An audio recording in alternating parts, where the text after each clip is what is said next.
Hello, and welcome back to Jeweled History. I am your host, Christina, and today we follow the remarkable path of the Dresden Green Diamond, a stone that has lived through royal courts, wartime exile, and one of the most audacious museum thefts in recent memory, only to emerge untouched at every turn. We begin with Augustus III, Elector to Saxony and King of Poland from 1733 to 1763. While his father, Augustus the Strong, was renowned for his military ambition and physical feats, Augustus III preferred the quieter pursuits of beauty and culture. He transformed Dresden into a center of Baroque splendor, overseeing the construction of the magnificent Hofkircher's Cathedral and establishing Warsaw's first permanent opera house in 1748. He supported painters, musicians, and the Meissen porcelain works, building a legacy of refinement rather than conquest. His greatest passion, however, lay in collecting extraordinary treasures. He expanded the Green Vault into one of Europe's most dazzling repositories of art and jewelry, continuing the tradition his father began. One of his most celebrated acquisitions occurred around 1741 or 1742 at the Leipzig Fair. Leipzig had long been a vital trade crossroads. By the 18th century, its fairs drew merchants from across Europe and beyond. Dutch traders brought gems from India, English booksellers offered rare volumes, French textile merchants displayed silks, and buyers from royal courts arrived to secure the finest luxuries. The fair was both marketplace and spectacle. Nobles and monarchs often attended in person to negotiate directly, inspect goods, and project power. Whether Augustus III walked the stalls himself or sent a trusted agent remains a detail history does not fully settle, but the transaction was unmistakably his. A Dutch merchant presented the stone, described in records as a celadon green marble, weighing about 41 carats. The purchase price astounded contemporaries, equivalent to roughly 4 tons of gold. Augustus III acquired it despite financial strains, even amid preparations for conflicts. One letter from the era jested that the king prioritized this gem over artillery for a siege. Once in his possession, the diamond joined the Green Vault's treasures. This diamond symbolized virtues like constancy and purity, qualities Augustus III sought to embody in his rule. Now let us turn to the diamond itself. The Dresden Green stands as the largest known natural green diamond at precisely 40.7 carats. Its shape resembles a pear or almond, and with 58 facets, it exhibits excellent polish and symmetry for a stone of its vintage. What sets it apart is the color, a uniform apple green, graded as fancy green.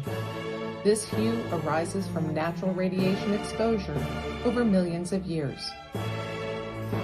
Unlike many colored diamonds, which show uneven tones or require treatments, the Dresden's green shade permeates evenly throughout. The Gemological Institute of America examined it in 1988, assigning it a BS1 clarity rating and confirming its Type 2A status among the purest diamonds, comprising only of 1 to 2% of all known specimens.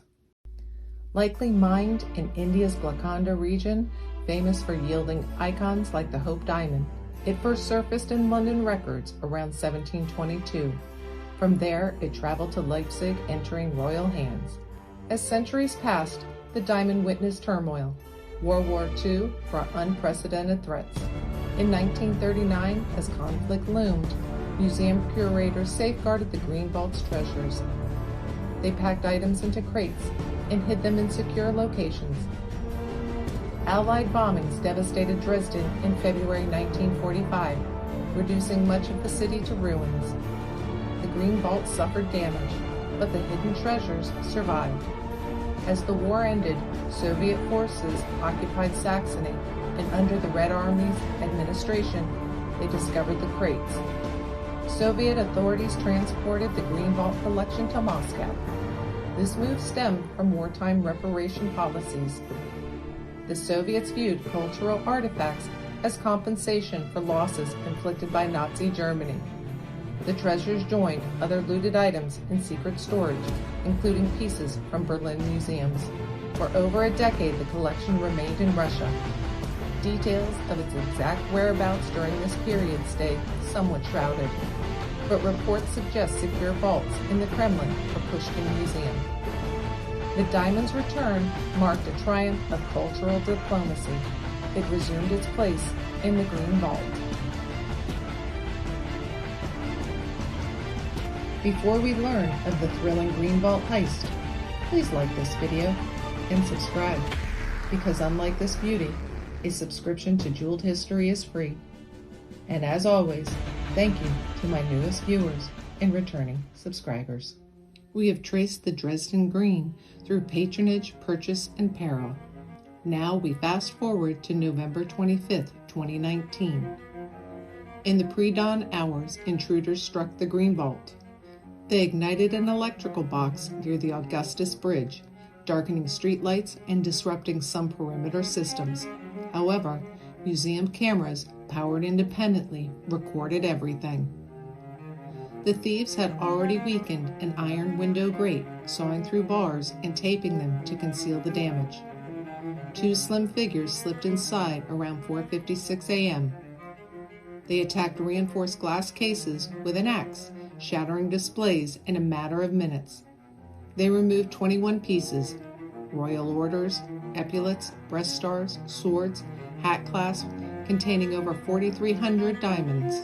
These were not modest decorations. The stolen orders included elements of the Polish Order of the White Eagle, large breast stars with central gems encircled by radiant diamond rays, epaulets thickly paved with rows of brilliant cut stones, and sword hilts studded with hundreds of diamonds each. One epaulet alone featured the 49-carat Dresden white diamond. The cultural collective value exceeded over 1 billion euros. The insured amount stood at 114 million. The thieves escaped before police arrived. The crime shocked the art world and linked quickly to members of the Remo clan in Berlin. 6 men were arrested between 2020 and 2021. In 2023, a Dresden court convicted 5, sentencing them to 4 to 6 years in prison. In December 2022, following negotiations, 31 of the stolen objects were recovered in Berlin. The pieces showed scratches and loosened settings from rough handling and concealment, yet restorers judged the damage largely reversible.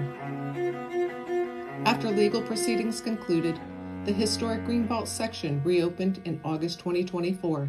The recovered jewels returned to their original cases, displayed as returned, while conservation continues. Security has been substantially strengthened. A few items remain missing, including the epaulet with the Dresden white diamond. Hope persists for their quiet return. This is the surprise at the heart of the story. Throughout the entire heist, the Dresden Green Diamond was never in danger. On October 25, 2019, it was on loan to the Metropolitan Museum of Art in New York, safely exhibited thousands of miles away. While thieves seized what lay before them, this singular green treasure remained untouched, far from the chaos. It returned to Dresden afterwards and now resides again in the new Green Vault's redesigned Wartsdorf cabinet, shining as it has for nearly 3 centuries. Today, tools exist to help safeguard treasures like these. Interpol's ID Art app, launched in 2021, places the organization's stolen works of art database in everyone's pocket. The free application allows users to photograph objects and run image recognition searches against nearly 57,000 reported stolen items. Anyone can flag at-risk cultural sites. Available in multiple languages on iOS and Android, it has been downloaded across more than 170 countries. In an era where art crime crosses borders, ID Art turns enthusiasts, dealers, and everyday observers into active participants in preservation. The Dresden Green has witnessed royal ambition, wartime upheaval, in an attempted theft, yet it endures, radiant and whole. The story reminds us that beauty can be fragile and resilient in equal measure, and that sometimes the most precious things simply wait out the storm.